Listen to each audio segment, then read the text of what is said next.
Something has cracked in Montecito, literally and figuratively, and it's not just another plate shattering on a marble kitchen floor.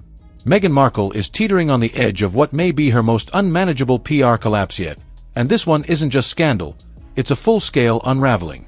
Every carefully constructed piece of her post-royal identity is crumbling like an overbaked scone. Interviews are backfiring, brand launches are flopping, allies are fleeing, and perhaps most disturbingly, the very foundations of her inner circle are being dragged into chaos. This isn't one bad headline. It's a chain reaction. And with every new domino that falls, more dysfunction spills out into the open. Let's begin where the latest firestorm ignited, the People magazine cover.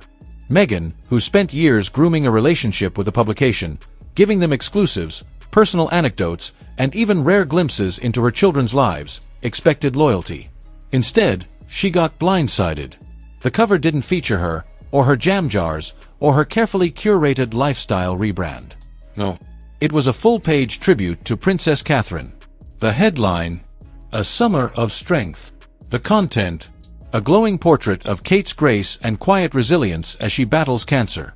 To Meghan, this wasn't just a media loss. It was betrayal from a supposed ally. While Meghan is out here pushing overpriced preserves and releasing soft-focus videos that feel more like lifestyle infomercials than meaningful interviews, Kate wins hearts by doing nothing at all, just by showing up, smiling softly, and standing tall. Her silence is powerful. Meghan's noise, increasingly, is not. And the numbers reflect it. Meghan's latest media attempt, a hyper-produced sit-down meant to kickstart her next public chapter, couldn't even crack 90,000 views in its first day. The comments section was a bloodbath. The dislike ratio spoke volumes. It wasn't just indifference. It was active rejection.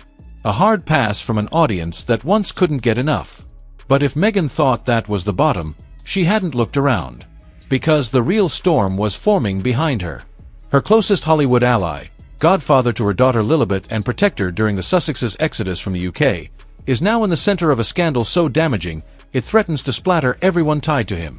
Tyler Perry, the man who gave them a mansion, security, and legitimacy when no one else would.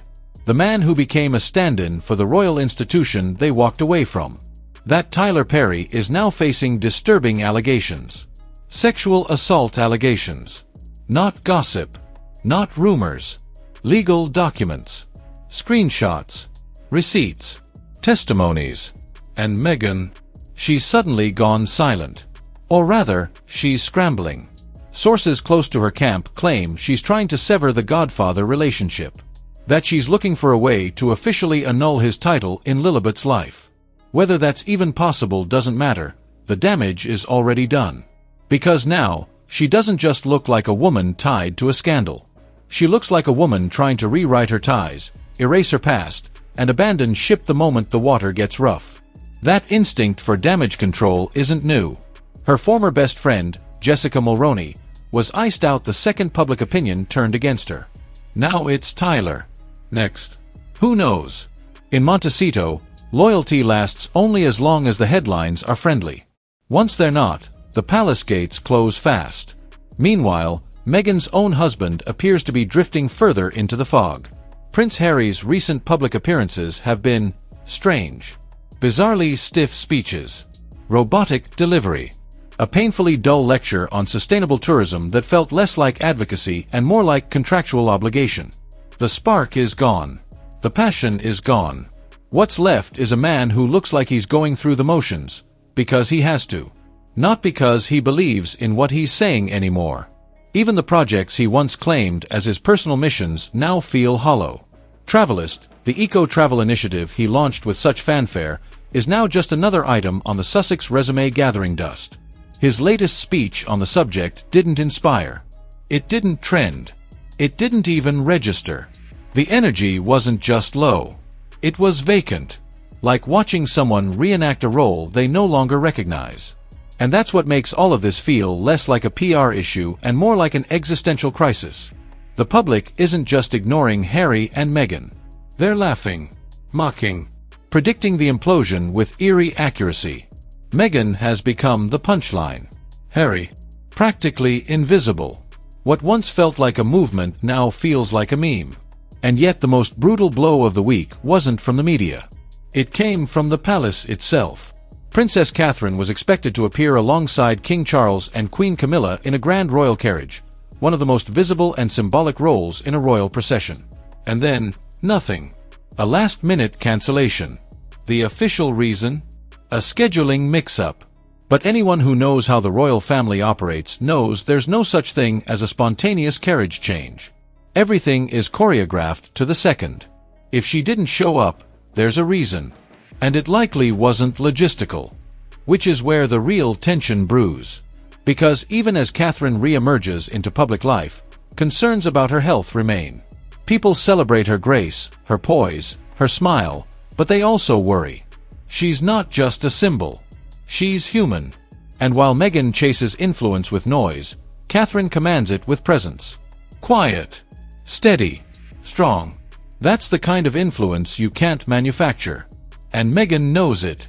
Which brings us back to the desperation that now defines the Sussex brand. Their efforts to maintain control, to keep the narrative on their terms, are slipping through their fingers. Staff members come and go. PR firms rotate like revolving doors.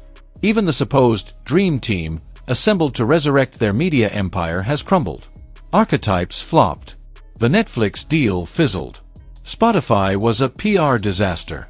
And now, even People magazine has quietly pivoted to Team Kate. The empire is cracking. Not in one big collapse, but in 1,000 tiny fractures. Each one making it harder to pretend the foundation is solid. Even their children, who were once at the center of their carefully cultivated privacy campaign, are now symbols of the chaos. Archie and Lilibet are kept largely hidden from the public. Not because of privacy, but because every appearance, every photo, every moment has to serve a brand strategy. There's no spontaneity, no warmth, just carefully cropped images and suspiciously timed family videos released during PR storms. This is not the happy ending Meghan imagined when she walked away from Buckingham Palace. She didn't escape the institution. She tried to become one. And in doing so, she surrounded herself with handlers, stylists, media coaches, and spin doctors who promised her she could build a new throne. But it's not a throne. It's a stage. And the audience is leaving. Even Harry looks like a man unsure of the script. Gone are the candid moments, the cheeky charm, the rebellious spark. He's not fighting for anything anymore. He's reciting lines, memorizing optics, fulfilling obligations. This was never supposed to be his dream. He was supposed to be the supportive partner, not the corporate mascot. And now, even that role seems to weigh him down.